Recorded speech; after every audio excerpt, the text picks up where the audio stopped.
Fala, comandeiros e comandeiras, eu sou o Fran. Eu sou o Hugo. E você tá aqui para mais um episódio do Top da Edição, né? Aquele nosso episódio clássico, toda vez que sai uma edição nova, em que eu e o Hugo a gente treta aqui para ver quem tem as melhores opiniões, né? Sobre as novas edições que saem. E a gente tá aqui, né? Estamos atrasados, já tá saindo coleção nova e a gente ainda tá aqui falando de nova capena. Mas a gente não podia deixar de fazer. Não é top da edição de Commander Legends? Tô confuso. Esquecemos de capena. Atrasado, gente, desculpa. Pois é, a gente tá bem atrasado, mas a gente ainda tá aqui falando de nova capena. E vai sair, né? Vai sair e a gente vai fazer aqui esse top. O importante é que saia. Mesmo a Wizards com uma edição atrás da outra, a gente vai fazer. Vai fazer, tem até dezembro. Bom, então, como todo top da edição, né, a gente fala um pouquinho sobre lore, fala um pouquinho sobre as novas mecânicas e as nossas opiniões sobre o power level da edição. Então vai ter tudo isso aqui nesse top também. Além disso, a gente vai fazer as nossas habituais escolhas, né, sobre as melhores cartas da edição. Geralmente a gente fala sobre uma carta de cada cor, mais uma carta multicolorida e mais uma carta incolor, né? A gente fala aí sobre 7 cartas que, na nossa opinião, são as melhores para Commander. Bom e velho Commander de mesão de cozinha. Aí. Mas essa edição vai ser um pouco diferente, né, Hugo? Como é que vai ser? Sim, a gente, já que agora é tudo é família é tudo, né, Fran? Uhum. A gente vai fazer o top diferente. A gente vai falar a melhor carta que a gente acha de cada uma das 5 famílias. Mais uma incolor, né? Que é a gente começa sempre com incolor. E depois vem qual carta que é monocolorida que a gente achou que é a top da edição. Então vai ter só uma monocolorida só. O resto é tudo referente às 5 famílias, que é, né, o hype do momento. Exato. Não necessariamente, né, ela precisaria ser de 3 cores, né? Porque cada família é de 3 cores. Mas, por coincidência, as minhas cartas são todas de 3 cores. As que eu coloquei aqui como top de cada família. Sim. Vamos ver as minhas aqui. Deixa surpresa. Bom, falando um pouquinho sobre a lore dessa edição, eu queria dizer que eu amei. Virou minha lore favorita desde acho que de Guerra da Centelha. De verdade, eu adorei essa edição, essa lore. Foi muito bacana. A gente teve a Elspeth aí de volta, né? Uma personagem bem apagada, né?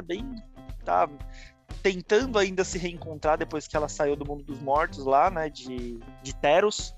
E a Elspeth tá tentando buscar o significado da palavra lar, né, para ela, e ao longo aí da história, a gente vai tendo alguns flashbacks, né, em que ela se encontra com a Jane, né, logo depois que ela sai lá de Theros, e o Ajani fala que descobriu de onde ela é, que ela é de Nova Capena, e blá blá blá, e vai mostrando um pouquinho de como é que funciona a Nova Capena, né, e é bem parecida ali com Chicago dos anos 20, 30, alguma coisa assim, controlada ali pelas máfias, né, uma cidade ainda em desenvolvimento, mas ao mesmo tempo já é uma cidade grande, enfim, é bem legal a dinâmica dos 5 líderes das famílias, né, mais pra frente a gente descobre que os demônios foram pra guerra e deixaram os lords demônios, né, deixaram um pouco do sangue deles ali com 5 representantes, né, um de cada espécie, então por isso que eles são dragão demônio, gato demônio, aviano demônio, né? Porque eles têm o sangue dos lords demônios.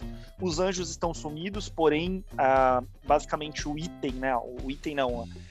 A energia que alimenta todo esse plano é o éter, que é o que é o éter, não é o Halo, né? O que dá a entender é como se fosse suco de anjo ali. Não sei exatamente como é que se produz aquilo, mas é como se fosse um suco de anjo.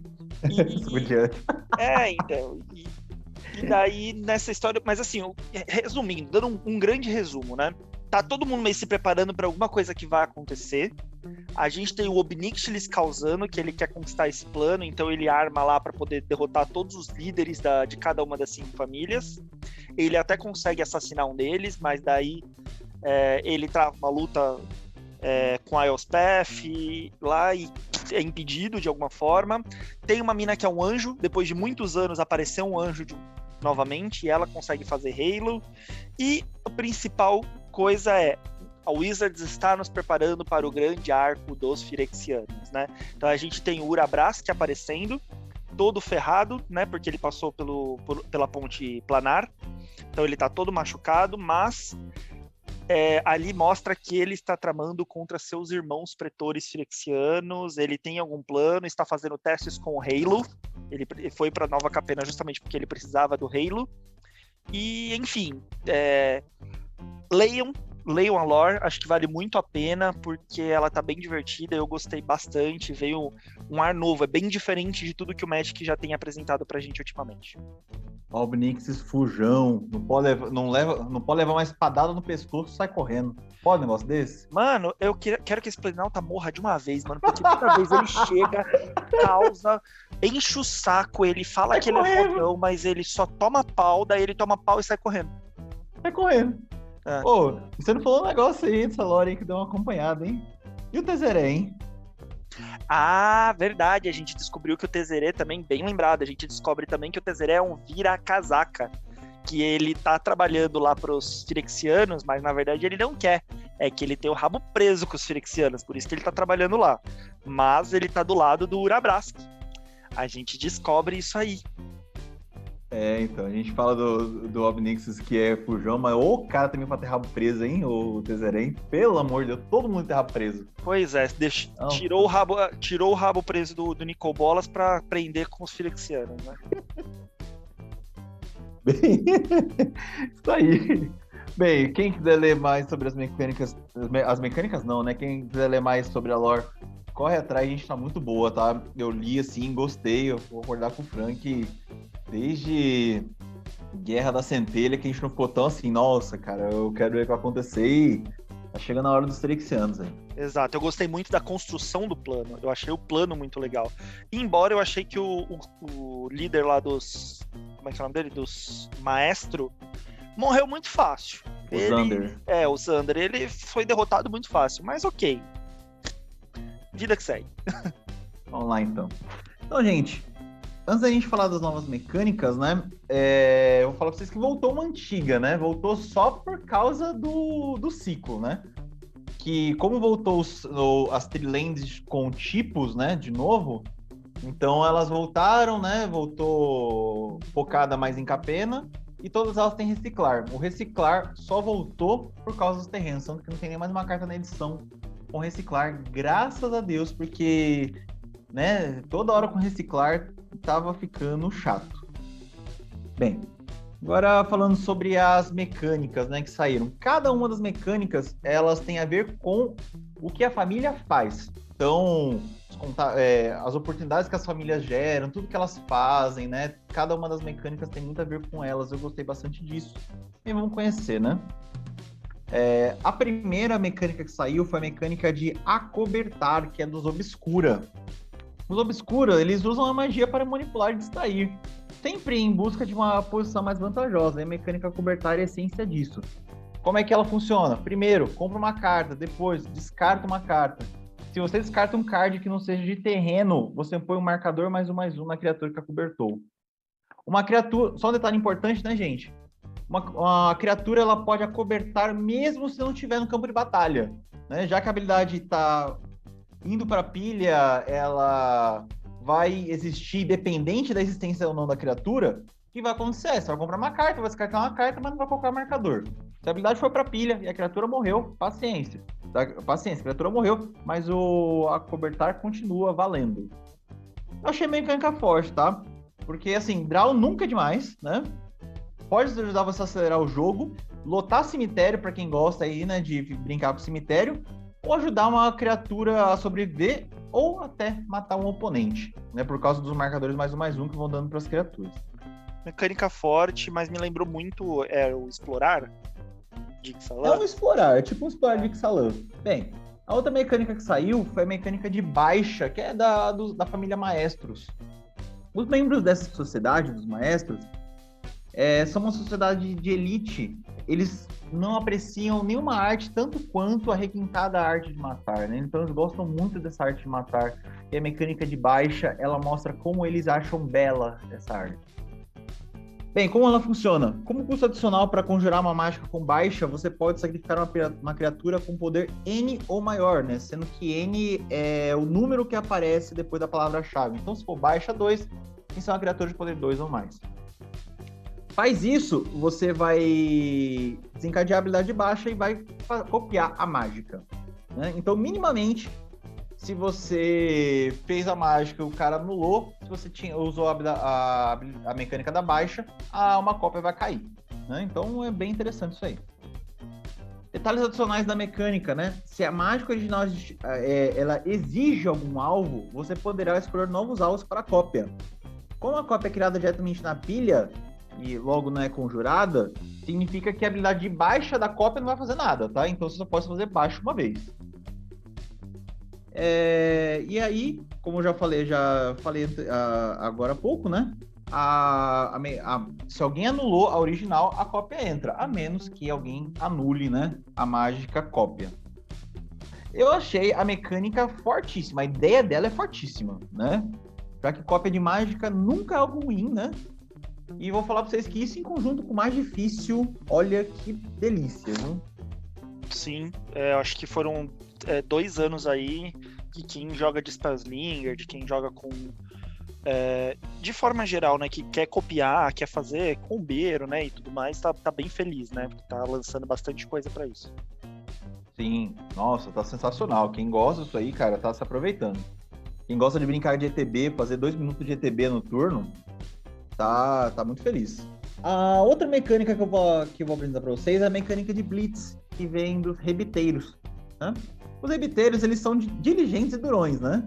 E eles nunca se acovardam diante de uma briga. E com Blitz, você vai entrar imediatamente em ação. Como é que a mecânica funciona? Conforme você conjura uma mágica de criatura com a mecânica, você pode conjurá-la normalmente pelo seu custo de mana ou pode conjurar pelo seu custo de Blitz, né? Conjurar uma mágica pelo custo de Blitz tem vários efeitos. Primeiro, a criatura ganha ímpeto, então já vai entrar batendo, sentando, tapa. E quando ela morre, você compra uma carta. Tá? Você não vai precisar esperar muito, né, para comprar essa carta, já que no começo da sua próxima etapa final, você vai ter que sacrificar a criatura. Só um outro detalhe importante, né? A habilidade desencadeada do Blitz, ela vai acontecer independentemente, né? Independente de como essa criatura vai morrer. Então, se você bater, o cara deu, por exemplo, vamos imaginar, o cara deu um assassinato, um murder, né? Matou a criatura. Tudo bem, você vai comprar a carta mesmo assim, né? E conjurar uma mágica por Blitz, ela não muda o seu valor de mana, né? O valor de mana da carta continua ainda o original. E assim, né? Blitz eu acho que fica bem interessante com Flash, hein? E eu achei a mecânica, o nível dela interessante, porque assim, ok, a criatura entra, bateu, fez a graça dela e você perdeu um recurso. Mas você pode ganhar mais um recurso por causa do draw, né? E sempre a gente gosta de criaturas que entram com ímpeto e pode bater forte ou causar outras habilidades, né? Então, sim, você vai perder a criatura com Blitz, beleza. Mas, no mínimo, um recurso você pode ter ganhado com esse draw, ou você não deu um draw de terreno na época do jogo, acelerou o seu draw, né? Em vez de dar um draw de terreno ao longo do jogo, você deu um draw. De todas as 5 mecânicas, eu acho que essa foi a minha favorita, que eu achei mais forte. Quero muito ver mais cartas com Blitz por aí, né? Vamos ver se em edições aí especiais, né? Que não necessariamente dessa mecânica, quando a gente voltar para esse plano, vem mais coisas com Blitz, que é bem parecido com o meu estilo de jogo, né? Eu gosto muito dessas mecânicas de sacrifício e tudo mais. E nada de novo aqui, né? Uma mecânica de sacrifício pra casa que é Jund, né? Que é a cor aí que geralmente brinca com isso. Sim. Só dá um draw, né? O draw eu achei interessante. A criatura ganha status de draw, né? Total. Você não perde tanta coisa. Bem, a próxima não é mecânica, né? É uma palavra-chave que é a palavra-chave de aliança que vem dos cabarete. Bem, os cabarete, eles só são o que são graças aos seus contatos. E aliança é uma palavra de habilidade que enfatiza habilidades desencadeadas sempre que ocorrem quando uma criatura entra em campo, né? Sob seu controle. Uma outra criatura entra em campo sob seu controle. Me corrigindo. Um detalhe sobre essa mecânica aí, essa palavra-chave, é que algumas dessas habilidades de aliança, elas mudam o efeito quando acontecem pela segunda vez. Assim, eu achei que faltou assim, o que a gente vai fazer, né, com cabarete? Não tem muito o que fazer. Aí não criaram mecânica, colocaram a palavra-chave. Ou tudo que era de aliança poderia desencadear de maneira diferente pela segunda vez. E eu pensei que era assim, né? Mas é só, acho que 2 cartas que fazem. E as duas acho que vêm dentro do pré-com. 2 ou 3, acho que todas elas vêm dentro do pré-com. Vem do pré-com, né? Mas foi printado dentro da edição também. Mas assim, olha, ter ou não ter, do jeito que fizeram, acho que falharam com a família. Eu também acho que mas em compensação, acho que de forma geral, as cartas mais interessantes para Commander saíram nessa família. É só a habilidade da família mesmo que foi meio meia boca, né?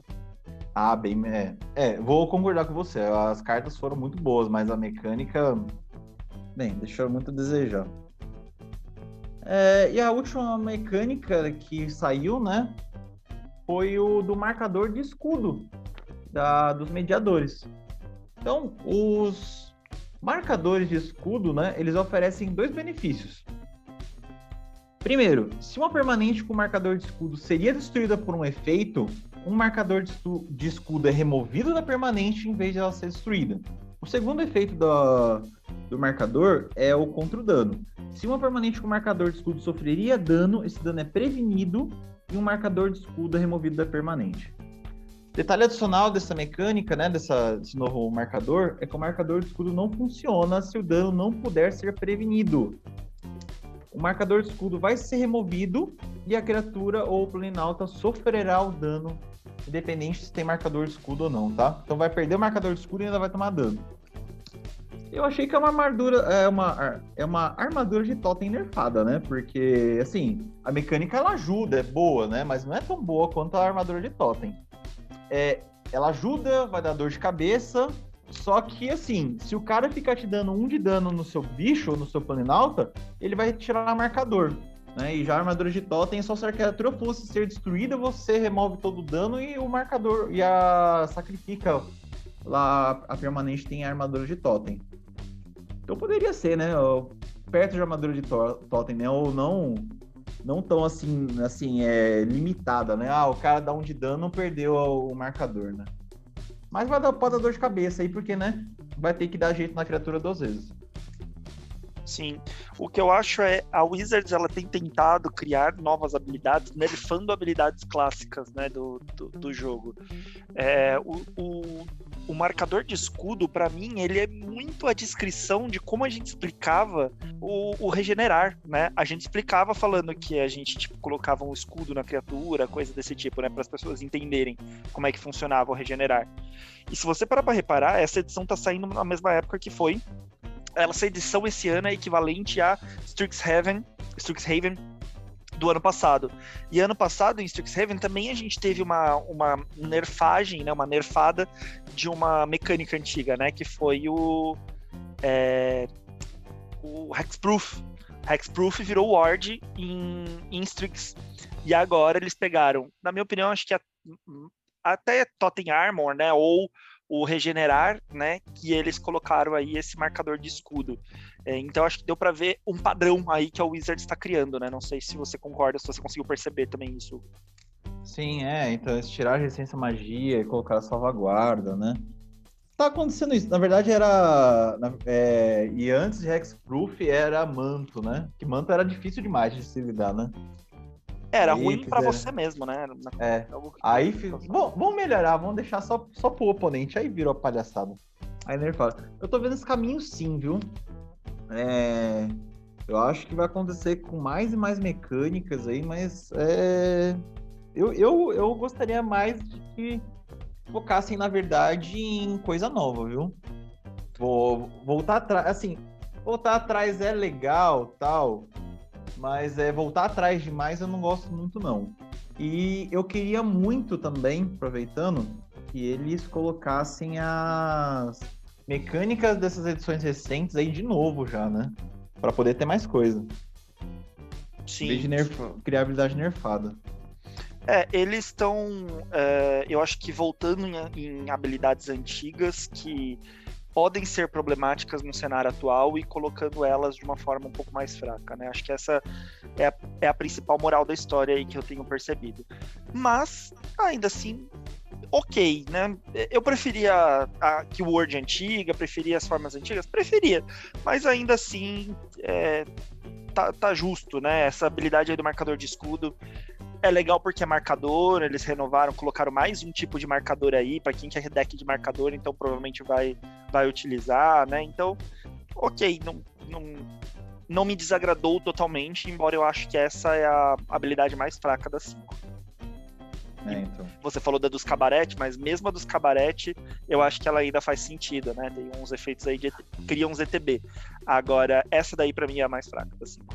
Assim, faz sentido por causa do nome, mas podia escrever, pô, acho que foi só, vamos escrever isso aqui. Mas assim, vamos só colocar aqui marcador de escudo, mesmo com esse ponto, né?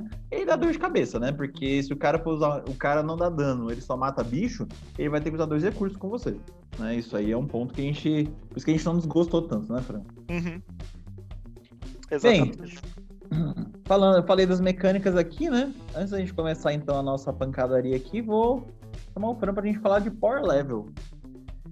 Então, eu vou começar aqui falando que eu achei o Power Level honesto. Não vou falar que foi, nossa, que coisa quebrada, tal. Mas, Hugo, você falou agora há pouco que as mecânicas são boas, excelentes. As mecânicas são boas, não significa que as cartas que saíram são, né? Então saiu uma carta ou outra de cada uma das mecânicas, né? Poderia sair mais coisa. Então, assim, a proposta da lore eles entregaram em formato de carta. As cartas conversam muito com o plano. Não tá aquele nível absurdo num lá, ou aquela edição que é um nível absurdo de poder, ou aquela edição que é muito core set, né? Eu acho que tá no meio termo. Não sei qual foi a sua opinião, Fran. Cara, eu acho que tá realmente um meio termo ali de edição. Eu acho que ela tá, vamos dizer que ela tá equilibrada ali com o que foi Strixhaven ano passado. Mais ou menos. Eu acho que Strixhaven trouxe pra gente muita carta que ao longo aí do tempo vai virar staple, né? Ou virou ou vai virar staple, né? Essa Sim. daqui eu acho que muito menos. Eu não sei que o pessoal que joga competitivo, né? Que joga standard, que joga Modern, joga Pioneer, achou dessa edição. Mas pra Commander, eu achei bem justa. Achei que vieram umas cartas que são divertidas para se jogar em Commander, né? Que a gente vai causar uma diversão, mas sem quebrar, sabe? Não são aquelas cartas que vão falar assim, nossa, isso é muito roubado. Eu sei que quando saiu o Xander, né? Muita gente falou, nossa, que carta roubada, mas, meu, cara é um monte de mana. Se eu usar ele como comandante, você vai fazer ele uma vez, e se ele conseguir bater, né? Então, assim, achei que vieram umas cartas que são divertidas, que vão causar na mesa, né? Mas não necessariamente são aquelas cartas mega roubadas que você vai jogar sozinho, ou que todo mundo vai ficar pedindo banimento. Então, assim, eu gostei do Power Level, gostei das cartas que vieram, achei muito legal que as cartas têm muita lore dentro delas, né? Tem o carro de fuga, tem, enfim, um monte de coisa legal. E deram uma carinha um pouco diferente, né, do que a gente tinha lá como Jund, como Esper, como os triomas antigos, né? Lá de Alara. Então eu achei legal que eles deram uma cara diferente, eles não simplesmente tentaram repetir o que a gente já tinha lá de Alara. Então, Sim. Confesso que eu fiquei muito satisfeito com essa edição, gostei bastante, não tenho muito o que falar mal dela, não. Algumas mecânicas um pouco mais fracas do que outras, sim, mas de forma geral, mesmo que as mecânicas não tenham sido fortes, eu achei que as cartas foram bem legais. Sim, as mecânicas, o detalhe que eu não comentei, é que as mecânicas são bem fáceis de se entender, né? Tipo, a Cobertar tem um negócio, Baixa tem outro, né? Mas, assim, pouquíssima coisa para se consultar num Gator, pouquíssima coisa para ficar batendo cabeça, né? Então, as mecânicas são bem boas, meio para introduzir mesmo jogador novo, né? Sim, foi, acho que uma edição bem simples, bem temática, bem legal, bem diferente. É o que eu falei, eu acho que ela foi bem diferente do que no sentido de cartas, lore, do que as combinações de cores fazem, de forma geral, né? Tô dando uma abrangida aqui, mas de forma geral, diferente do que a gente tá acostumado aí no Magic, né? Isso aí. É isso aí. Isso que a gente tinha do Power Level. Foi honesto, foi uma edição honesta. Vamos ver como é que ela vai se comportar ao longo do ano aí, né? A gente vai descobrir a nossa retrospectiva lá em janeiro de 2023. Mas já posso adiantar para vocês que eu acho que eu gostei mais dessa edição do que eu gostei de Kamigawa. Embora, potencialmente, acho que Kamigawa estava mais forte, mas essa daqui, acho que como eu não tinha tanta expectativa assim dela, me surpreendeu. Foi bem bacana, gostei. Polêmica. Isso vai pros cortes, hein? Isso vai pros cortes do Comandeiros. Francisco disse que Nova Capena é melhor que Neon Dynasty. Não, eu disse que eu preferi, não disse que é melhor. Eu falei que eu achei mais legal a edição.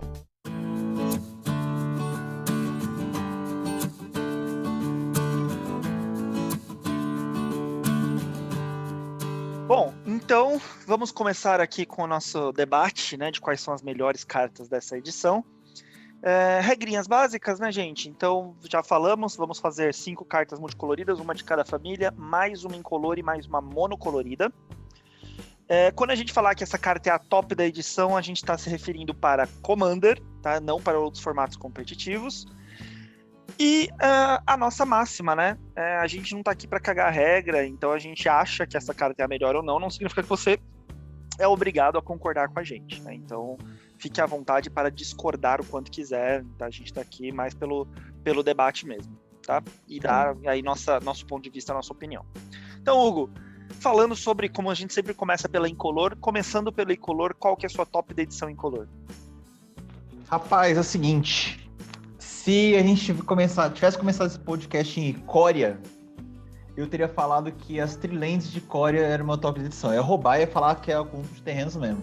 Aqui em Capena eu vou falar a mesma coisa. Então, são as Trilentes de Capena que são meu top de edição. E elas são por 2 motivos, né? Primeiro, que elas contam como 3 tipos de terreno. Então, Fatland e outras cartas que buscam terrenos de tipos específicos podem buscá-los e isso ajuda a rampar, né? E organizar a sua curva de mana. E outro motivo é reciclar. Gosto muito com esse efeito porque no late game você está precisando comprar a carta, tu compra um terreno. Pô, o terreno tem reciclar. Paga o reciclar, descarta a carta, compra outra e boa sorte para você. Então, tudo bem, elas entram viradas, ainda bem, né? Que se não entrasse virado, aí esse terreno ia ser caro. Então, meu top de edição é esses belos terreninhos aqui, como as incolores. E é o meu top da edição também. Não tem como não falar deles pela versatilidade, né? A gente precisa de triomas, no Commander é muito raro a gente ter decks monocoloridos, né? Até 2 cores hoje tá ficando cada vez mais raro. A gente tá colocando cada vez mais cor, né, dentro dos decks e tudo mais.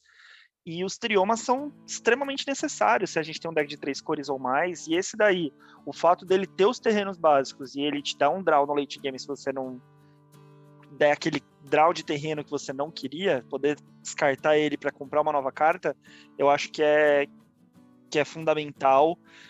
Dei uma olhada nos outros, até artefatos da edição, dei uma olhada nas outras coisas, mas assim, nada que justificasse, merecesse estar como top da edição mais do que os terreninhos aí, os triplos. Sim, grande versatilidade, né? Todos os decks das cores deles entram esses caras muito de boa. É extremamente muito necessário para o Commander, né? Para os atuais cenários, né, de Commander que a gente está usando 2, 3, 4 cores, né? Sim, e de novo, né, gente? Entra virado, tudo bem, mas você busca. Você busca com muita facilidade, só você ter as coisas que buscam terreno daquele tipo, tá? Então, assim, sua curva de mana vai se reequilibrar muito fácil. Sim, com um elfo da floresta lá, que entra em jogo, você busca uma floresta, você busca um trioma desse. Sim.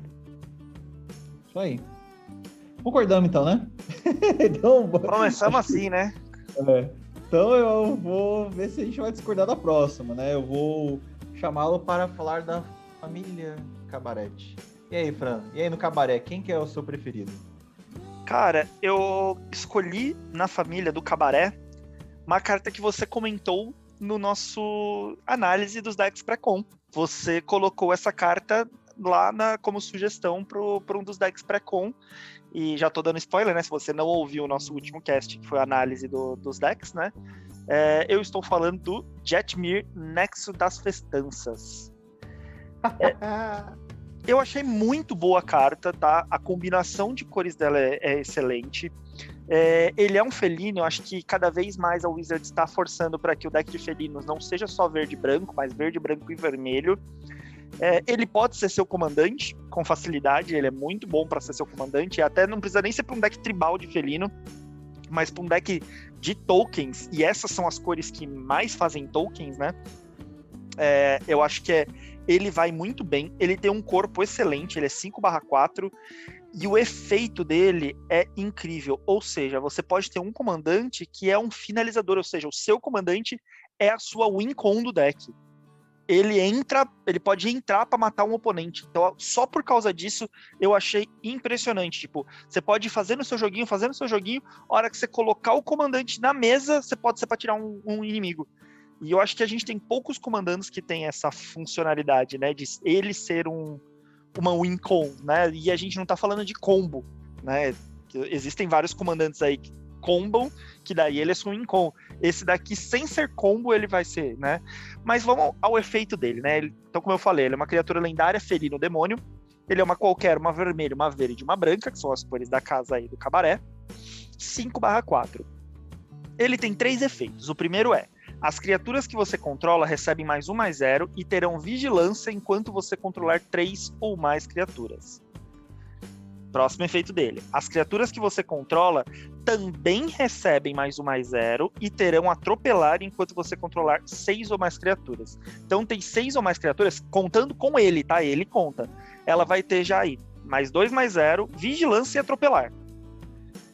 E daí o terceiro efeito dele. As criaturas que você controla também receberão +1/+0 e terão golpe duplo enquanto você controlar 9 ou mais criaturas. Então tem ele mais 8 criaturas, cada uma vai receber +3/+0, golpe duplo, atropelar e vão ter vigilância.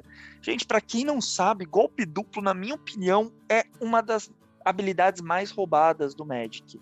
Porque além de você causar dano 2 vezes, se você tiver trig de combate, você vai trigar 2 vezes o efeito, porque você causou efetivamente 2 danos. Com o golpe duplo, você tem uma fase de dano antes da fase de dano normal. Então, ou seja, é como se suas criaturas tivessem iniciativa. Então, uma criatura, se o defensor tá defendendo com uma Death Touch, a sua bate primeiro, se matar a sua não chega nem a tomar o dano do Death Touch. Então, assim, é pra matar. Imagina, você tem 8 criaturinhas ali, 1/1. Essas 8 criaturas 1/1 já vão ficar 4/1, atropelar golpe duplo. Então, ou seja, cada uma vai causar 8 de dano. É muito dano, é muito bom, é muita coisa legal, e no Commander dá pra fazer muito bichinho. Então, por isso, Jetmir, minha escolha aí pra casa.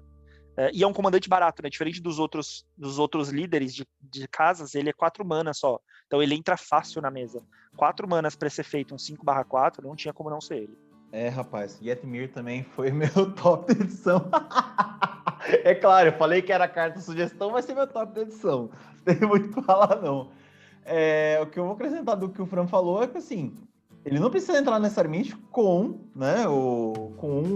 8 criaturas na mesa pra você jogar 9 pra dar golpe duplo. Ele pode entrar antes e causar. Só o fato de você ter uns bichos lá com vigilância lá e atropelar, por exemplo, já dá dor de cabeça.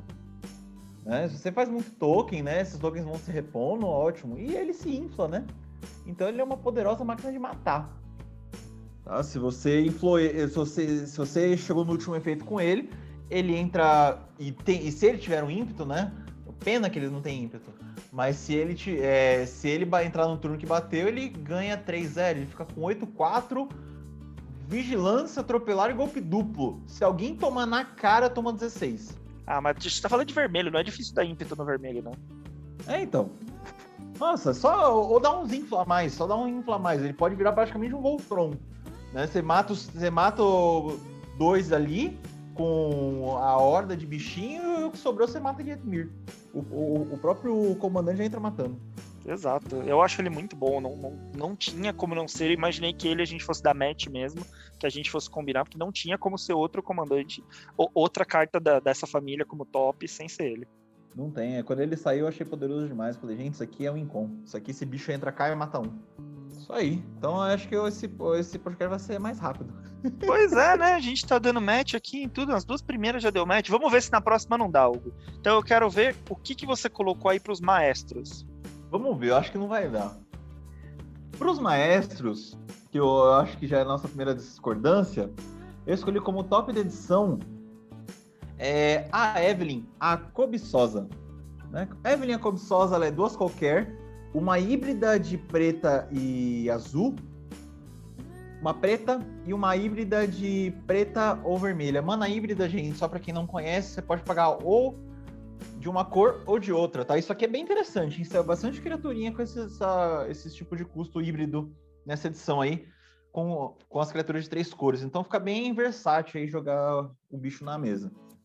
Bem, a Evelyn, ela é uma criatura lendária, é um vampiro ladino de 2/5 de poder. Ela tem lampejo, né? Então ela pode ser jogada como se fosse uma mágica instantânea. E toda vez que a Evelyn, a Cobiçosa ou qualquer outro vampiro entrar no campo de batalha sob seu controle, exile o card do topo do Grimório de cada jogador com um marcador de coleção. Uma vez a cada turno, você pode jogar um card com marcador de coleção do exílio, se ele tiver sido exilado por uma habilidade controlada por você, e você pode gastar mana como se fosse de qualquer cor para conjurar aquela mágica. Ela é meu top de edição, por quê? Primeiro, ela dá um novo ar à tribo de vampiros. Sim, gente, eu sei, tá saindo coisa demais para vampiro em um curto intervalo de tempo, mas eu acho que é assunto para outro dia. Então ela dá um novo ar, né, para essa tribo de vampiros.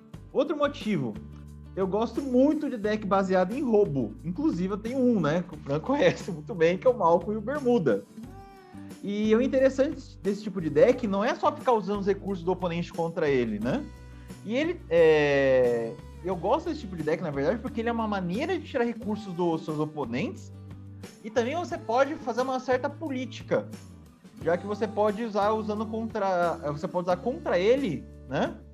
Um recurso dele se ele fazer algo que não deve. Ou você vai pegar um recurso que certamente o oponente não usaria do jeito que você queria que ele usasse, e você vai e usa.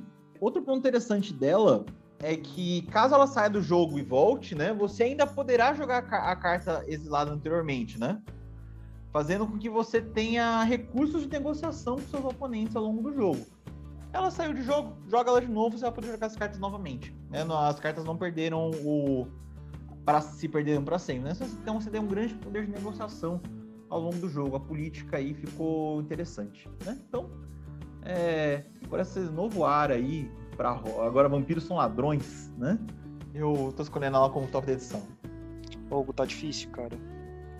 Ah, não. Para. Tá difícil, cara, tá difícil. A minha escolha é a Evelyn, a Cobiçosa. Os caras não vão nem ouvir o podcast, não.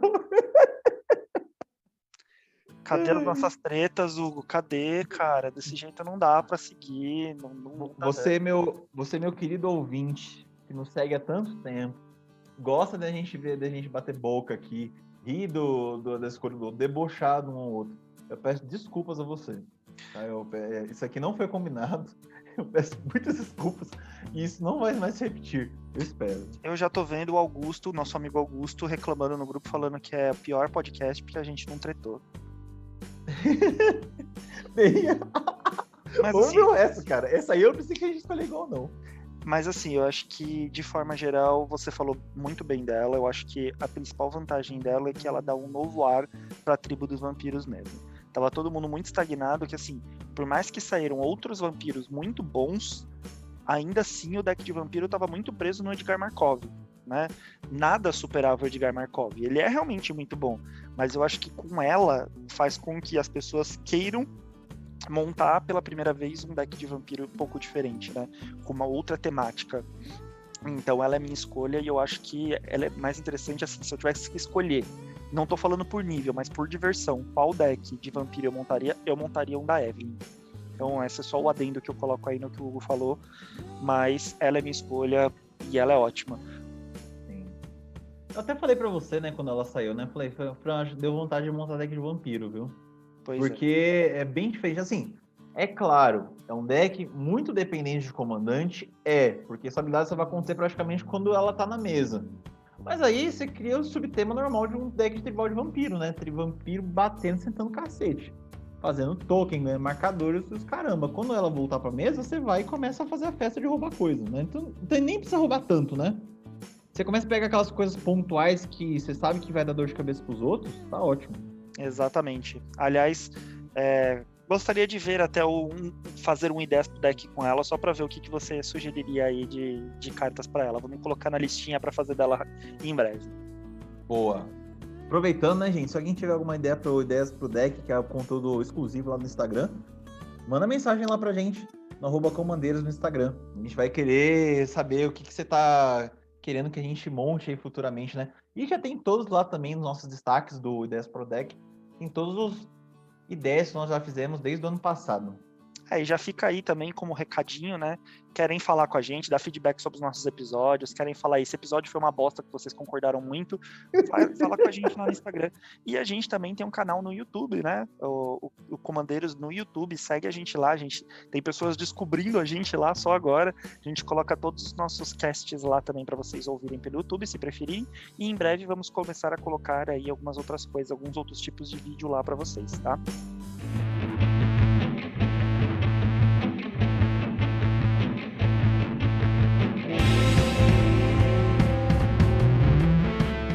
Vamos lá, né? Vamos ver se pelo menos se agora vai parar essa história de ficar dando match. E vamos tentar ver com os nossos companheiros ribeteiros se a escolha do Fran é diferente.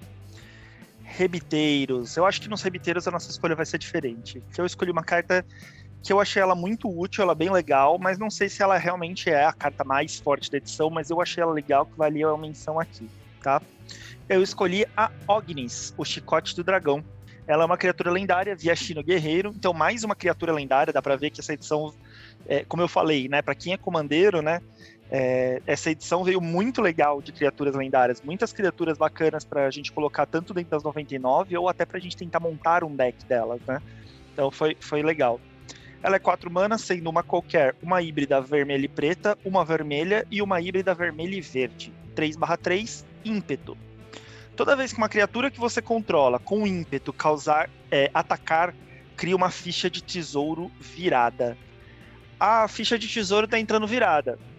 Dane-se, você tá rampando ali muito com os tesouros, que vão ser coisas para você poder sacrificar, né, peças de sacrifício, que essa combinação de cores pede muito sacrifício, né, de coisas, vai ser token, vai ser coisa, você pode montar um deck baseado em ímpeto, e é toda vez que uma criatura ataca, então, ou seja, tá com 3 criaturas, vai fazer 3 tesouros ali. Eu acho essa carta muito, muito legal. É uma carta extremamente forte, uma carta roubada? Não é, mas ela é útil, ela é versátil, dá para colocar em qualquer deck nessa combinação de cor, ou se você quiser montar um deck efetivamente com ela como comandante, porque você vai fazer muito tesouro com ela, certeza. Rapaz, eu vou falar pra você que eu achei interessante o Ognis, tá? Porque assim, é um bichinho que vai pra deck que gosta de bater, né? Que faz bastante token, talvez, ou bastante criaturinha gosta de bater. E você vai ficar fazendo esses tokens, né? Talvez ele funcione muito bem em combinação com a Magda, né? Porque você vai, sei lá, bate com 5 criaturas, né? Já tem 5 tesouros, e aí você faz a habilidade da Magda, sacrificar 5 tesouros e buscar um dragão, um artefato qualquer em jogo. Mas eu gostei dele, achei ele interessante, né? Qualquer tapado, tesouro, tudo bem, na próxima você usa, né? Pelo menos você fez suas fichas aí. Vai que você tem outros tipos de fazer token, né? Você cria em dobro, né? Ou você vai criar skills, se tiver o Shatterfang, por exemplo, né? Que tá grande moda o Shatterfang. Mas não foi meu top da edição, não. Ele é bom, mas não foi meu top. Uma que a gente... Discordamos. Bem, o meu top da edição é o cara que, pra mim, ele seria incrível se ele fosse uma criatura lendária. Mas pena que não é, né? Que Deus não dá asa cobra. Que é o Enviado de Ziatora. Ele é uma qualquer, uma preta, uma verde... Uma qualquer, uma preta, uma vermelha, uma verde. Ele é um Viashino Guerreiro, 5/4. Ele tem atropelar, e toda vez que Enviado de Ziatora causar dano de combate a um jogador, olhe o card do topo do seu Grimório. Você pode conjurar um terreno do topo do seu Grimório, ou... Eu falei conjurar ou falei jogar? Acho que eu falei... Vou corrigir aqui, vamos lá.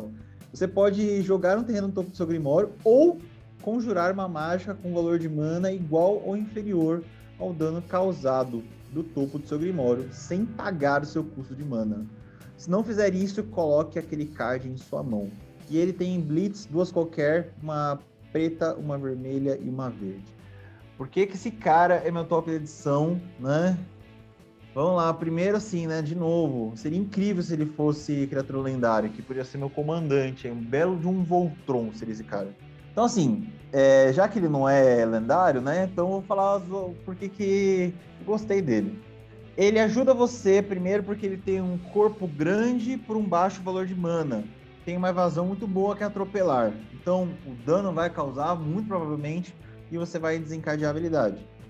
Segundo, que ele tem Blitz, então já pode chegar batendo com tudo e no mínimo te faz comprar uma carta. No mínimo, né? E o terceiro, que é o efeito dele de causar dano de combate, que ele pode ou não jogar algo do topo, né, dependendo do dano causado, ou se ele não puder, né, vai colocar na sua mão. Então ele tá dando acelerando. Ou ele vai fazer você conjurar uma coisa muito boa do topo, caso você tenha dado dano suficiente igual ao valor de mana da carta, que tá no topo, ou você tá dando acelerando, né? Tá colocando na mão. E assim, né? Ele com alguns inflas, ele se torna perigosíssimo no jogo, tá? Por causa do card events que ele fornece. Então, você, por exemplo, se começar a inflar com ele com 3-0, alguma coisa, 2-0, que for, já começa a ficar perigoso, né? Dependendo do deck que você montar, você pode jogar o deck inteiro aí sem pagar o custo por causa do efeito dele. Então, esse carinha aí, né? Esse grande porradeiro aí dos ribeteiros, o Enviado Ziatora, é o meu top de edição. É perigosíssimo. É o tipo de carta que você não pode deixar na mesa dando sopa, porque você vai se ferrar com ela, porque o deck provavelmente vai estar preparado ali para vir umas bombas na sequência. O ruim realmente é que ele não é lendário e ele precisa causar o dano, né? Não é simplesmente atacar, né? E nada do tipo. Não é o poder dele, né? É o que ele causou de dano. Então acho que ele tem esses drawback aí que acabam prejudicando um pouco ele. O fato dele não ser lendário prejudica porque ele vai ficar entre as 99 e ele é a típica carta que ele deveria ser comandante, né? Concordo contigo nesse ponto. E assim, né? Se você sabe que o cara vai quebrar o enviado, cara, joga por Blitz. Joga por Blitz, dá aquela pancada forte mesmo. E aí, no mínimo, você vai comprar uma carta. No mínimo. Né? No mínimo, uma carta e outra carta na mão, né? Então, por um Blitz, você deu dano, né? Você vai tirar algum bicho do cara, provavelmente, um Planinauta, ou bateu na cara dele mesmo e fez 2 e acelerou o seu topo 2 vezes. Sim. Não, ele é bem forte, eu concordo contigo. Beleza, então discordamos. Discordamos na escolha, mas concordamos nas propostas. Eu concordo com você que ele é bem forte. Eu discordo, de repente, que ele seja a carta top dessa combinação. Mas eu concordo com os argumentos que você usou. Acho que ficou bem nessa pegada mesmo. Acho que ele é bem forte mesmo. Bom, então, Hugo, já você acabou falando, então manda aí o que você tem de Obscura. Beleza, então vamos para Obscura, então. Rapaz, a minha escolha de Obscura é dessa família também, né, que é bem cautelosa, né, fica nos becos, tem seus próprios atalhos aí. Quem eu escolhi foi logo a líder, né? Quem eu escolhi foi a Raffine, a Vidente Ardilosa. Bem, a Raffine, ela é uma branca, uma azul e uma preta. 1/4, voar e salvaguarda 1. Toda vez que você ataca... e ela é um esfinge demônio, inclusive. Toda vez que você ataca, a criatura atacante-alvo acoberta X, sendo X o número de criaturas atacantes. Então, você bateu com 2 criaturas, vai acobertar 2, vai comprar 2 cartas, descartar 2 cartas, e para cada carta que você descartou que não seja de terreno, vai colocar o marcador +1/+1 naquela criatura. Eu gostei dela porque, ao mesmo tempo que ela acelera jogadas e renova a mão do dono, ela infla muito bem uma criatura. Coisa que as 3 cores não fazem com tanto costume. O preto, às vezes, tem uns infla interessante, né, de encantamento, mas não é com tanto costume, não. E o branco, normalmente, os inflas deles são condicionais. O azul não faz, né? O azul só dá... O máximo que dá é evasão. O azul tem... Eu me lembro de uma carta, de um encantamento, que é uma mana azul, dá acho que +3/+3 pra criatura encantada. Isso, e aí você coloca marcador -1/-1 em cada manutenção tua. Exato. Quer dizer, vai ser bem rapidinho, vai perder isso aí, vai ser ruim pra você. Mas o branco tem bastante aura, o branco infla bem. Mas é infla condicional, né? Mas dá umas infladinhas. Bem, o Acobertar também ele combina muito com as cores, né? E o Rafinha ele é a alma dessa mecânica. Fora que sabemos que nesse conjunto de cores, cemitério e mão tendem a ser a mesma coisa, tá? É outro detalhe importante que eu escolhi como top da edição. Você vai Acobertar, vai descartar, beleza, mas você tá jogando com branco, azul e preto. Pô, a cemitério é a extensão da sua mão. Você vai pegar de volta essas cartas aí. Não se preocupa com isso, não. E, assim, se vocês forem montar um deck com Rafinha como comandante, eu sugiro a busca de cartas com loucura, tá? Pode ser bem interessante a junção das mecânicas. Então, por essas aí, ela é a minha top da edição. Eu acho a Rafinha útil. Quando ela saiu, a gente até comentou, né, no nosso grupo de WhatsApp, que todos os 5 comandantes, né, os 5 líderes das famílias, eles eram todos bons. Eu não consegui dizer que nenhum deles era ruim. E realmente não são todos os 5, eu gostei de todos os 5, eu teria todos os 5 para, sei lá, se não fosse para colocar ele como comandante de um deck, para colocar 99 de algum dos decks que eu tenho, eu gostei de todos os 5. E a Rafinha não foge da regra, eu também acho ela bem interessante. O meu maior problema é que eu não curti tanto esse acobertar, né? Então, e ela, basicamente, a principal coisa dela é que ela coberta X, né? Então, não sei, ela é boa, ela é útil, mas eu não colocaria ela como top da edição. Eu acho ela bem limitada no sentido, tipo, o deck vai ter que ser muito bem montado ali pra ela como comandante, né? Então, sei lá, mas ela é uma ótima carta, né? Como eu falei, os 5 líderes pra mim, todos os 5 são muito bons. E daí, dito isso, então, já deixei claro que a gente discordou mais uma vez, né? Sim. Mas, rapaz, eu vou falar pra você, viu? Eu não sei não, viu? Porque a Rafinha, a coberta dela pode ser uma coberta grande. Você vai montar normalmente um deck que gosta de fazer evasão, você vai dar evasão de alguma maneira, né? Até se for o comandante que saiu no deck dos Obscura, né? Dá pra brincar, tá? Eu acho que assim, eu não tô acompanhando o meta, né, dos competitivos, mas estão falando que ela tá causando bastante no meta dos competitivos. Eu acho que ela dá um caldo, viu? Ela pode... Esse acobertar, assim, você sabe que eu não tenho o costume de comprar, que eu não gosto muito de comprar e descartar, né? Eu fico muito assim na mão, mas eu não sei, essa habilidade, assim, esse bônus que dá de marcador +1/+1 me deixou encantado. Pela primeira vez eu gostei de comprar e descartar. Acho que pode ser boa parte que você tá encantado também com ela, né, e tudo mais. Eu acho que ela tem a vantagem de que ela entra fácil na mesa, né? Ela entra rápido para já começar a utilizar o efeito dela, para começar já a lotar seu cemitério para de repente fazer. Acho que rola muito de você poder montar um reanimate, né? Ainda o azul e preto tem muito bicho grande, muita coisa grande. Você pode, sei lá, botar umas coisas meio de 1000 no seu deck, pode entrar aberração consumidora, né? Botar, e daí você mila a aberração consumidora e reanima ela, né? Então tem bastante coisa aí, uns demônios grandes que você pode jogar pro seu cemitério para reanimar. O branco tem reanimate interessante também. Então, entre vidência, tem aquela outra habilidade que é a de Ravnica, que é tipo vidência, que é dos Dimir. Não é investigar, é investigar. Vigiar. Exato. Então acho que o deck da Rafinha tende a combinar muito bem com essa mecânica de vigiar, que é dos Dimir, né? Então eu acho que ela meio que complementa um pouco a estratégia aí do azul e preto e colocando o branco, né? Então dá pra montar um reanimate interessante com que você infla o bicho e tudo mais. Ainda assim, não sei, não curti tanto, tá? Acho que aqui tá um pouco de gosto pessoal. Embora eu ame cemitério, né? Eu amo reanimate, mas eu não sei, eu não fui muito com a cara dela como reanimate. Vou tentar pensar numa lista dela, de repente eu mudo de opinião. Beleza. Mas a minha escolha foi a Queza, Aguri das Agonias. A Queza é uma cefálida conselheiro, né? Cefálidas voltaram aí, é uma criatura lendária. Uma mana qualquer, uma branca, uma azul e uma preta, 3/4, tem um corpo bem legal. Achei que veio bastante coisa de 4 manas lendária e com um corpo bom, né? Nessa edição.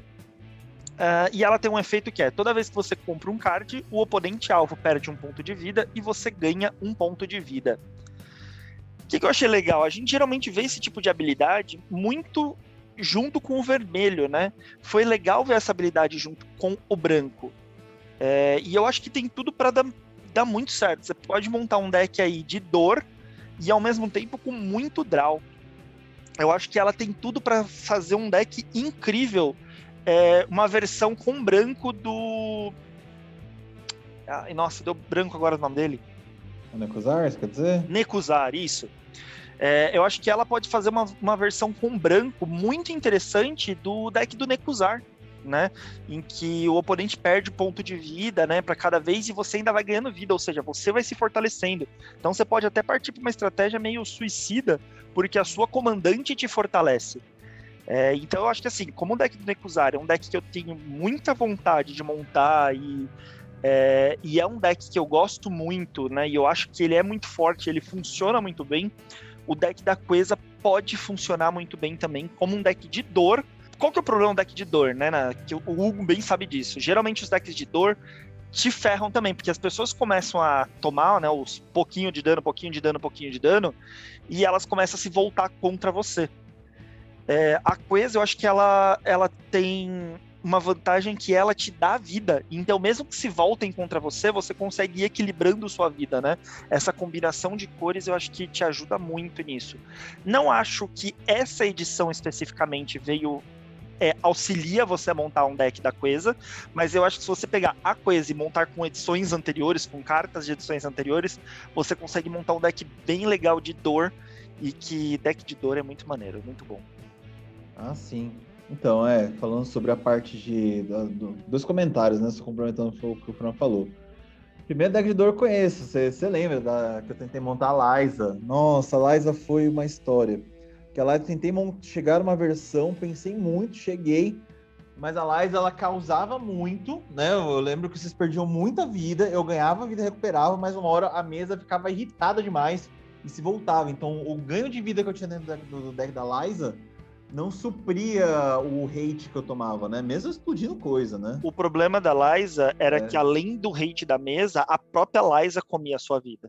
Sim. Então... A Liza, eu tentava recuperar, mas ela comia uma parte, né? Primeiro que eu achava sensacional, né? Pagar ponto de vida para poder voltar o bicho, né? Porque eu lembro que ela morria 6, 7 vezes. Então, e daí você perdia a vida com a Liza e mais o hate da mesa. O que eu acho que com a Queza talvez não aconteça tanto. Porque você não vai ter a comandante não vai fazer você perder vida, né? Fora que você, tendo o azul aqui, faz com que você não perca o fôlego, né? Você vai dar muito draw. Você consegue dar muito draw com a combinação com o azul, né? Então... Sim. E aí o azul, o branco e o preto dá o hate, né? Dá o hate porque todo mundo se volta contra você com deck de dor. Não adianta, é a consequência. O azul faz com que você consiga se defender, né? Você pode usar o azul para alimentar sua mão, dar mais draw e ainda fazer o controle do deck, né? A defesa do deck. Sim. E a outra que o Fran falou, né? A edição realmente não ajudou, né? Ela segue muito exemplo da Axiris, que é um deck que eu tenho também. É um grande group hug de compra de carta, mas assim, é um subcomandante que saiu no deck nos decks de Corea, no deck de Corea, de Commander 2020. Não, era um subcomandante de um dos decks. Sozinho, a edição própria não se ajudava, mas você pega as outras edições, nossa, o deck fica muito explosivo, muito fácil.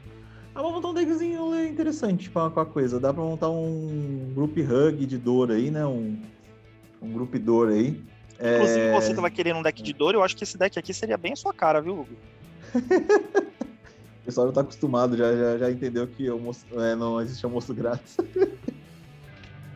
depois de Sirius, acho que ninguém vai cair nesses papos, não. Mas é interessante. Assim, eu gostei da sua escolha. E outro detalhe que a gente não comentou, né? Depois de quando? Acho que quase 20 anos depois, os Cefálidos voltaram pro Magic, hein? Pois é. 20 anos depois, só tinha os reprints, não, mas como criatura dentro de um plano faz 20 anos. Como criaturas novas, né? Será que vai vir um comandante legal pra deck de Cefálidas em breve? Olha só. Vamos ver. Então, achei interessante a sua proposta. Não vou criticar o seu top, não. Só que teria que ser um deck muito bem montado, viu? O cara tem que pensar muito bem aí, porque assim, deck que compra bastante pra si próprio, ou faz todo mundo comprar, o pessoal vai pra cima mesmo, né? Todo mundo aprendeu. Todo mundo aprendeu que não existe almoço grátis. Group Hug é a maior enganação do Magic. Mas eu montaria esse deck, já tô até pensando aqui, eu montaria colocando os sacrários, né? O sacrário branco, o sacrário preto, o sacrário azul, né? Todos eles, os dois azuis, né? Da Umbral. Então você vai ter mais draw para dar mais dano, o sacrário branco faz você ganhar vida, já dá para botar aí os sacrários dessas 3 cores, você pode botar uns controle ali para ficar fazendo. Tem os sonhos do submundo também para dar mais dano nos oponentes. Dá para montar um deck interessante, bem chatinho e interessante aí com ela. Vamos para a última família, né? Vamos para os mediadores. E aí, Fran, qual foi teu top da edição de mediadores? A primeira das famílias que eu não coloquei uma criatura foram os mediadores. Todas as outras 4 famílias eu coloquei criaturas. Vixe. E essa daqui dos mediadores eu coloquei um encantamento. Se chama Domínio dos Mediadores. É um encantamento, uma verde, uma branca e uma azul. No início da sua etapa final, coloque um marcador +1/+1 em cada criatura que você controla e um marcador de lealdade em cada planinauta que você controla. Gente, por 3 manas, isso daqui, se vier na sua mão no terceiro turno, você ir fortalecendo suas criaturas, estratégia de marcador no Commander é algo muito forte. A gente tem decks muito, muito fortes de marcadores por aí.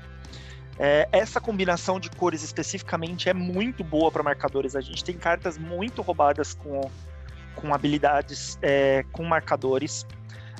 Você consegue usar aquele... É um tritão, que é 4 manas, que faz com que criaturas com marcadores podem causar dano direto, sem ser bloqueada. Enfim, tem muita coisa. Tem uns unicórnios verde e brancos que saíram, que são muito bons com marcador. Dá pra colocar isso daqui num deck de Ken Riff, que o Ken Riff também sai colocando marcador a rodo em cima das coisas, e ela ainda tem a vantagem de você colocar marcador de lealdade nos planinautas, para que você consiga usar os ultimates. Então você pode botar os planinautas dessa cor que tenham uns ultimate muito bom, muito fácil de você conseguir estourar e fazer aquelas habilidades que enchem o saco, que praticamente dão a vitória, né? Então eu acho que o Domínio dos Mediadores é uma carta com custo de mana baixo, que entra fácil na mesa e que a longo prazo dá muita dor de cabeça. Assim, se ela ficar 3 turnos na mesa com você com vários bichinhos, ela já deixa você muito forte. Todo mundo já começa a olhar pra você. Assim, se tiver 3 bichinhos na mesa por 3 turnos com isso daí na mesa, já fica absurdo. Cada bichinho desse já fica 4/4. Fora que num deck que tem isso daqui, provavelmente você vai ter várias coisas para proliferar, para colocar mais marcadores, você vai ter encantamento que aumenta os marcadores, saiu muita coisa com marcador nos últimos tempos. A estratégia de decks de marcadores é muito forte. Então, por causa disso, eu acho que essa carta ela entra em muitos decks dessa combinação de cores. Por isso que foi a minha escolha como top da edição. Só um detalhe aí, né? A cartinha que o Fran falou é o Arauto dos Regatos Secretos, né? O tritão que deixa todas as criaturas com marcador +1/+1 imbloqueáveis. Isso aí. Rapaz, eu achei interessante a proposta da carta, né? Acho que foi praticamente o primeiro spoiler que a gente tomou, inclusive, de Capenna, eu imagino que foi essa carta, se eu não estou enganado, né? Ela é muito interessante porque no final do turno você vai começar a empurrar seus bichos. Vai, marcador, Super Friends, né? Pega um deck Super Friends aí e já vai ganhar um marcador de graça. E deck Super Friends, geralmente, assim, a maioria deles é nessa combinação de cor. Então vai colocar isso aí, dá depois proliferar da tracha, sucesso. Né? Sempre vai. Aí o bicho pega. Mas eu acho a carta interessante, né? Mas ela, pra mim, como ela é limitada a algumas propostas de deck, ela não foi meu top da edição. Né? Meu top da edição de mediadores é outra, que é o Desvio Interminável. Uma verde, uma branca e uma azul. Mágica instantânea. Também não foi criatura na família, olha essa coisa. O dono da mágica, do card de um cemitério ou da permanente não de terreno alvo, o coloca no topo ou no fundo do próprio Grimório. Eu gostei dessa cartinha aqui, né? Eu acho que quando ela saiu, eu falei, putz, eu acho que eu vou atrás dessa carta. Por quê? Porque ela é uma carta que eu gosto demais, esse tipo de carta. Porque ela pode te defender ou reaver algo que você pode ter perdido. Por que ela pode te defender? Porque você dá jeito de uma maneira que pode ser difícil de ser contornada em uma carta problemática, né? Ou que ela já tá na mesa, ou ela já tá no cemitério, ou ela tá acabando de ser conjurada. Então você pode...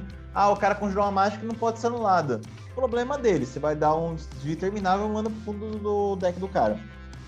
Né? Então eu gosto muito de carta que resolve cartas que não podem ser anuladas, né? Eu acho que o tapa na cara fica mais forte. Então, se o cara tá querendo fazer um reanimate, ou tem uma permanente que já tá te atrapalhando demais, manda pro fundo do deck do cara. Ele que se vire pra comprar tudo de novo, se ele conseguir. E eu gosto dela também no sentido de reaver algo, né? Porque você pode dar algo, uma mágica super sendo anulada e você não pode perder aquela mágica, coloca ela no topo. Vai tentar de novo na próxima vez.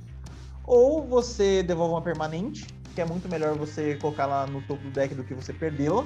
Ou ela pode dar um ETB de novo que você gostou, né? Ou pegar algo que tá no cemitério lá e tá na hora de voltar pro jogo. Né? De alguma maneira, quando você conjurar ela de novo ou simplesmente colocar ela na mesa. Então por essas aí, né? De cartinha que defende ou te ajuda, que eu gosto demais, eu vou colocá-la como top edição. A gente gosta dessas cartas versáteis, né? Acho que a gente geralmente procura colocar essas cartas versáteis como top, né? Pra Commander elas ajudam muito, porque se ela vier no momento você pode usar pra uma coisa, se vier em outra pode usar pra outra coisa. Acho que é bem interessante quando... Lava e passa. Exatamente. Eu adoro essas cartas que lava e passa. É que a outra é muito forte. Você coloca o marcador todo turno, mais um em cada criatura. Então eu falo assim, isso daqui é muito roubado, é muito forte. Sim. Isso aqui é que assim, o que eu desvio, que eu penso também, que ela pode entrar num lugar, inclusive, de um counter. Né? Porque, numa mágica alvo, vai pro cemitério do cara. Se o cara pega as coisas de volta, é problemático. Dentro do deck, a gente pode pensar que é mais fácil, mas não é. Né? Porque se o cara não tem um tutor pra pegar essa carta dentro do deck, de alguma maneira, ele vai ter que ficar embaralhando e torcer que a sorte faça a carta ir pro topo. Eu gosto muito de cartas que embaralham dentro do deck a carta, né? Como o Chaos Warp, por exemplo. Eu adoro essa carta. Embaralhar dentro do deck e vão pra sorte. Tem alguns... umas mágicas instantaneas que pegam encantamento e embaralham dentro do deck. Adoro também usar. Prefiro mais que Exila, pra vocês terem uma ideia. Acho que ambas têm seu momento. Tem contra cada deck também que você usa. Enfim. É controverso, mas faz sentido. Bom, Hugo, meu amigo Hugo, então aqui, esse cast foi super rápido, mas a gente ainda tem mais uma pra falar, que é a monocolorida, e talvez a gente tenha dado match mais uma vez, viu? Será, rapaz? Vamos ver. Me diz aí, Hugo, o que você preparou de monocolorida? De que cor é a monocolorida que você separou pra gente? Beleza, antes de falar isso aí, né, momento, para. Vamos falar o seguinte, né? Ô, gente, vocês estão ouvindo a gente aqui no podcast, né? Tá legal, tá divertido, ou não tá legal, tá divertido, mas vocês estão ouvindo mesmo assim. Aproveita e segue a gente aí no Instagram, @comandeiros com 2 M's. Ou não, segue a gente também lá no YouTube, @comandeiros. A gente quer ouvir as suas opiniões aí. O que vocês acharam dos tops? A gente tá dando match demais, comenta. Vocês querem participar com alguma opinião de vocês? Manda lá que a gente tá sempre esperando aí pra umas boas conversas. Então, depois do comercial aqui, né? Vamos lá falar com a minha cartinha. Bem, a minha carta Top Monocolor, ela é o picotador de livros caixa. Não demos match. Não demos match? Não. Boa. A gente parou de match, na verdade, né? Parou. As 4 últimas não teve match. Ainda bem. O canal agradece. Picotador de livros caixa, ele é uma azul. Ele é uma ave conselheiro. 3 com voar. Efeito: toda vez que um jogador conjura a própria segunda mágica de cada turno, picotador de livros caixa coberto, né? Então, jogadorzinho jogou a segunda mágica de cada turno, né? Você vai acobertar com ele. Por que eu gostei desse cara? Porque ele é um cara que começa pequeno, 1/3, 2 mana, de boas, e aí do nada ele vira simplesmente um bichão em alguns turnos. Também ele é bom porque ele te acelera, né? Se você, já falamos, se você gosta de descartar coisa, tá aí. Se você gosta de acelerar a mão, independente do que vai ser descartado, para você pegar, por exemplo, seu combo, ótimo. Esse cara te ajuda a acelerar. É o seguinte, hein, gente? Sempre tem alguém no turno que faz 2 mágicas ou mais. E só você vai aproveitar o embalo e comprar umas cartas inocentes, né? Fora que eu também achei interessante esse cara para decks Spellslinger, né? Decks com a temática de acobertar e deck azul que quer algum tipo de compra até que constante, né? Tipo um estudozinho rístico aí. Bem entre aspas, né? E assim, como eu falei, né? Você gosta de descartar, tal, gosta de aproveitar do cemitério, faz um teste com ela, acho que você vai ter bons resultados. Esse carinha aí é o meu top de edição. E assim, apostem, tá? Tá saindo muita carta no Magic, assim, se o cara fez 2 coisas, não sei o que, você dá um efeito. Isso não rola no Commander. Rola, tá? Rola. Já joguei recentemente aí em loja, o cara viu, por exemplo, o Monologue Text funcionando, né? Todo mundo, eu fazendo 2 tesouros numa passada de rodada, ele falou, eu pensei que isso não funcionava, não dá certo no Commander não, dá bem certo sim. Sempre tem alguém que faz 2 mágicas. Não dá pra subestimar todos. Sempre tem, sim. Rola muito, acontece bastante. Bom, mas como eu falei, a gente não deu match. Eu acho que a carta que você escolheu, ela é legal. Mais uma vez, acobertar, não fui tão com a cara da habilidade, né? Embora eu reconheça que é uma habilidade boa, não fui tão com a cara. Então eu escolhi uma outra. Eu escolhi uma verde, né? Pra variar, verde sendo a cor forte, né? E embora... Será? Embora... Eu acho que o branco veio bem forte nessa edição, viu, Hugo? O branco veio bastante carta branca boa. Não sei, acho que dá pra sonhar. Mas a minha foi verde, ainda foi, e é um artefato verde. Eu não sei qual que é, mas manda lá. Chama Estoque do Contrabandista. É um artefato de 6 manas, sendo 5 qualquer e uma verde, que tem o efeito: os terrenos que você controla cria uma ficha de tesouro. Francisco, por que é um negócio de 6 manas que vai fazer com que o terreno vire e gera mana? Não, meu amigo, ele não faz com que você vira e gere mana. Ele faz com que você vira e gere uma mana que vai ficar guardadinha para você poder usar em algum outro momento. Quantas vezes você jogou e você deixou seus terrenos em pé, ou porque, por exemplo, você tinha 4 manas, você usou 3 e sobrou uma, que você não tinha nada para fazer com ela. Isso acontece ao longo da partida inteira, né, de sobrar mana. Com essa cartinha na mesa, não sobrarão mais manas, porque basta, tipo assim, não usou aquela mana, você vira para ela virar um tesouro. E daí, com isso, você tem mais manas para o próximo turno. Você rampa muito com isso daqui. Você precisa de ramp pro verde? Não precisa, mas esse é um ramp diferente, né? Eu acho que o verde já tem bastante ramp, né, que você busca terreno. Com esse ele vai te dar uma possibilidade de você aproveitar um déficit do seu deck, né? Que é aqueles terrenos que você passa o turno com eles em pé, ou eles ficam em pé porque você não tem nada para fazer. E com isso você pode gerando tesouro. Os tesouros, lembra, são permanentes, são artefatos, podem ser muito bem utilizados para sacrifício, você pode utilizar para aquelas mecânicas de criaturas que ficam mais fortes, dependendo da quantidade de artefatos que você tem na mesa. Você pode usar para N coisas o tesouro, além de você tá juntando ali. Então, basicamente, você vai ter o dobro das suas manas no turno seguinte, para você poder fazer alguma coisa monstruosamente grande, alguma mágica muito forte e poder utilizar. Então, eu acredito que quem não gostou dessa carta é porque provavelmente não viu a usabilidade dela de poder usar os terrenos que você deixou passar em pé. Você dá uma função para eles, né? Você vai virando e fazendo aquelas coisas. Bota isso daqui num deck de Kraken, num deck que faz aqueles Kraken gigantesco. Você vai ver, rapidinho você bota um monte de coisa, porque fazer 6 manas no Commander não é um bicho de 7 cabeças. 6 manas não é pesado para Commander. 6 manas você geralmente faz relativamente fácil no Commander mesão, né, no Commander for Fun. Você faz relativamente fácil, bota isso daí na mesa e a partir dali seus terrenos vão gerar muita mana pra você. Cara, é o seguinte, o que eu tenho pra falar dessa cartinha, assim? Ela seria meu top de edição se na minha cabeça ela não fosse uma carta completamente idiota, né? Porque assim, os terrenos você tem vira já um tesouro. Pelo amor de Deus, cara. Isso aqui dá pra fazer muita coisa. Pô, deck do momento aí, o deck tá crescendo bastante aqui na DH-Hack. De novo, o deck do Shatterfang, né? Inclusive foi meu top de edição lá na época de Modern Horizons. Pô, do nada, lá no passe, no final do turno, eu tô fazendo tesouro, tô fazendo esquilo. Ou o cara tem duplicador de token, tô fazendo 2 tesouros por vez. É idiota. Simplesmente você tá dando uma função pra terreno em pé. Né? Como o Fran muito bem falou. A minha reclamação dessa carta é que essa carta idiota, devia ser de outra cor. Eu acho que meter tesouro no verde, não sei.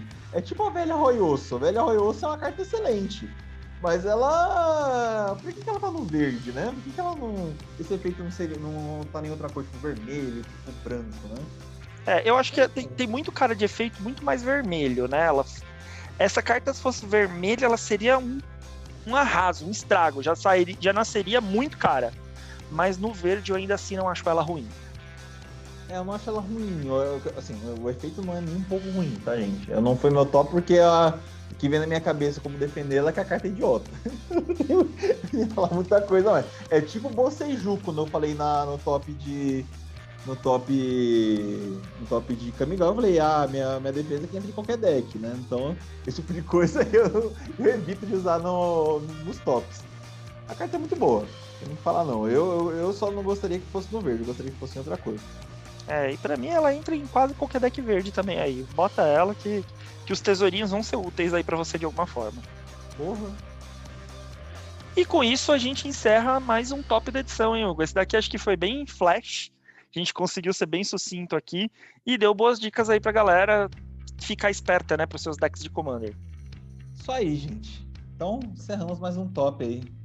E nos vemos na próxima. Exatamente. Até mais, galera. Até mais.